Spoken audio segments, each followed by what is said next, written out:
கனவா இல்லை நனவா என்னை கிள்ளி உண்மை தெளிந்தேன். உன்னை பார்த்தெந்தன் தாய்மொழி மறந்தேன்.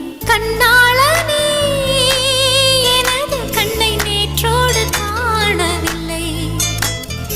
என் கண்களை பறித்துக் கொண்டும் ஏன் இன்னும் பேசவில்லை. ஆளான ஒரு செய்தி அறியாமலே அலைபாயும் சிறு